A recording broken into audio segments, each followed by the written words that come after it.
Hello, and welcome to 5 Year Club video number 213. We are on the fourth story of the fifth book of the Japanese Family Storehouse. It's going to be a brief one tonight. My voice is too loud, so Molly is no longer snoring comfortably in this direction. Sorry about that. She's feeling better after she used up all my money on her dental stuff. I have to squirt this pink antibiotic into her mouth now, and it's like a terrible wrestling struggle to get her to, and I feel kind of guilty while I'm doing it because she's like, "Ah, ah, no," but I think she's getting used to it. Hopefully tomorrow morning will be easier. All right, let's get going with the story. The story is titled Salt in the Morning, Oil in the Afternoon. "May I trouble you a moment," says the Kashima soothsayer at your door. "I have an oracle from the god of Kashima. Earthquakes will rage in the fortunes of men, it says, but as long as the god of trade exists, the pivot stone will never be dislodged. And the sense of this divine revelation is that all must pay proper heed to their means of livelihood, and that poverty never gets the better of a busy man. Let these words sink into the ears of honest folk, and let none of them spend a zenny on useless things. Long ago, when Ioto Simon dropped 10 coppers in the Kamakura River, he had costly pine torches lit to help him recover them. So deep was his concern that none of the world's treasure should be left to rot away unused." Was that a good use of time? I don't know. "That was in the days of Hojo Tokiori, when even a man who sold dwarf pine, cherry, or plum for firewood could make a fortune with ease. Nowadays, when fortunes only grow from capital, the man who treats money casually has not the slightest chance of success. In Hitachi province, in the village of Koganigahara, there lived a man called Higurashi something or another, who had made... It literally says Higurashi something or other. Like, that's what it says in the book. I guess there's a specific Japanese word for something or other. There's a footnote here, but I'm too lazy to look it up. Who had made a fortune of 100,000 ryo in a single lifetime. His house was surmounted by lofty, sloping roofs. He had men and horses in abundance. He farmed more than 200 acres of land. His household prospered, and he wanted for nothing. Deeply sympathetic and charitable towards the lesser farmers in the village, he was looked upon as the treasure of the community. Even the village trees and grasses bowed before him. When he started in life, things had been very different. Living in a mean cottage thatched with bamboo grass, his evening meals had summoned the barest wisps of smoke from the kitchen, and his breakfast had been served without rice. His clothes had been the same at New Year and midsummer, and though he was scrupulously honest and hard-working, many were the years of distress and poverty which he and his wife had borne together. In the mornings he sold vinegar and soy sauce, in the afternoons he peddled salt in baskets hung from his shoulders.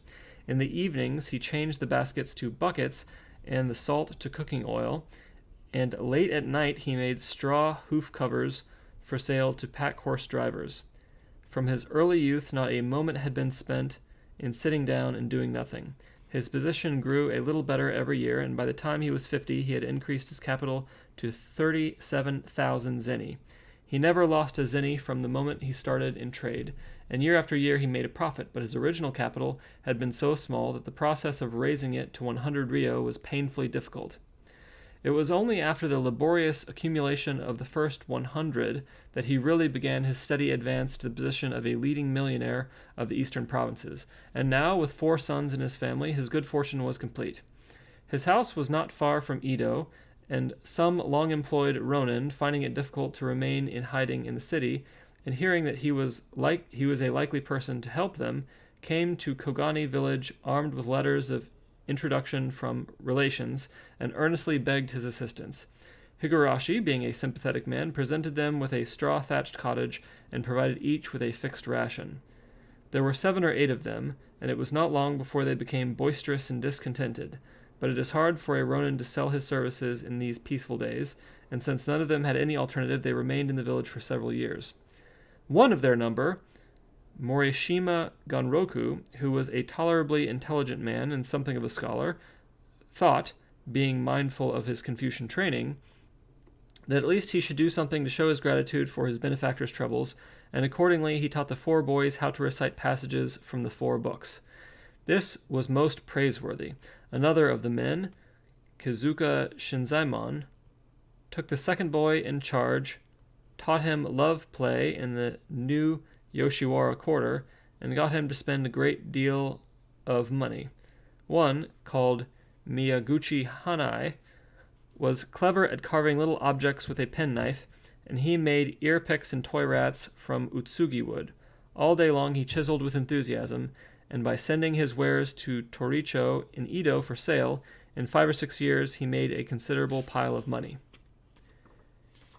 His was the talent most suited to the situation.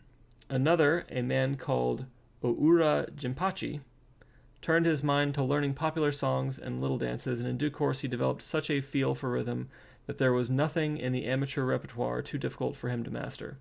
Another, Iwani Benzaimon, was a man of surpassingly large bulk who, with his bristling mustache and fearsome eyeballs...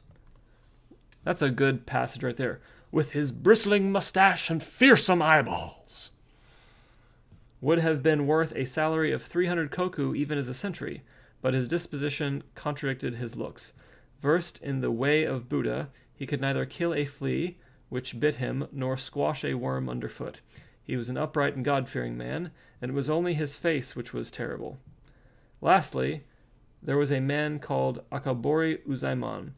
Poor though he was, he still preserved his musket and his samurai pride, and now he poached game, shot wolves, and swaggered about picking squirrels at imaginary slights. The master, however, reproved none of them. It's only natural for human beings to have different outlooks on life, he used to say.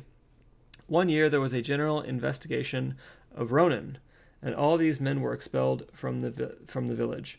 It is interesting to look closely into their subsequent careers, and to note the variety of callings they adopted to keep themselves alive.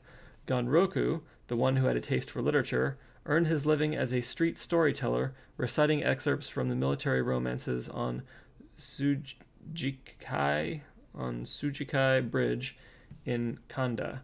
Shinzaemon, the expert on the art of love, opened a tea house in Tamachi, where he was known to all as sour-faced Shinyoshi, and later he became a professional entertainer in the corner, employing his natural gifts for making chinchiritan sounds like a samisen. And there's definitely a footnote on that. I have no idea what it means. Hanai, the one who was clever at woodwork, sold knickknacks spread out on a sheet of waterproof paper before the Shiba Jinmai shrine. He was a curious sight, sitting there beneath his broad-rimmed samurai hat. Jinpachi, the amateur musician, joined Matakuro's theater company and eventually graduated to minor speaking roles. Morning, afternoon, and evening, he took the parts of the characters who said "yes, sir," or "no, sir," and this earned him enough to keep alive.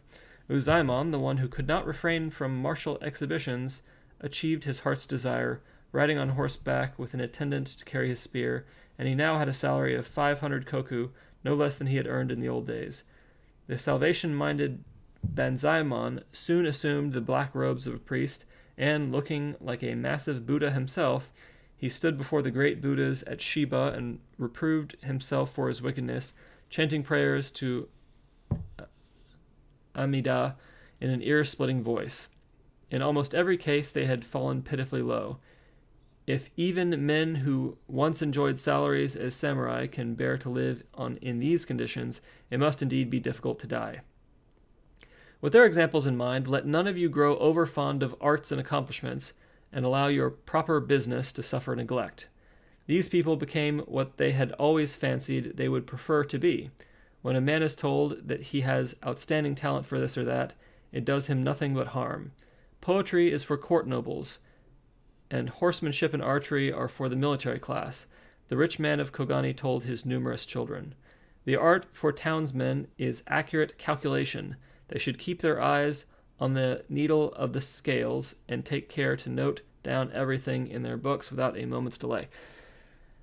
End of story. So, point of this story is that everyone needs a practical profession that actually earns them money, and there are certain things you can do that people say you are talented at, such as poetry, which in general are not going to pay you enough to pay for healthcare in old age, or to pay for your kids' education if you have a family, or pay for your lifestyle when you can no longer work. And so it's not that you shouldn't do poetry or you shouldn't do arts or whatever you say. It's more that you have to do arts and a practical career that pays you the money you need to have freedom in your life.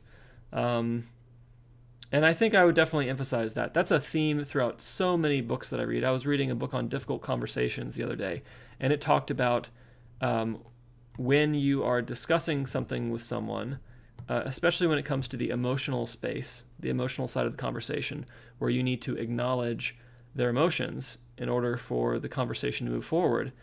Acknowledging their emotions does not mean that your emotions don't matter or that your points don't matter. So you have to say, I understand you feel this way, and I feel this way, and I'm not going to change my mind, and, we're going to move on and things are going to be okay. So embrace the "and," I guess, is the theme and the bottom line. Embrace, doing your passion, like theater, that maybe doesn't make that much money, and having a more practical side hustle that has a economic or financial future, if only to free up your time so that you can do more of the theater or music or arts or whatever it is that makes you happy. Reading old Japanese stories out of a book online that nobody watches.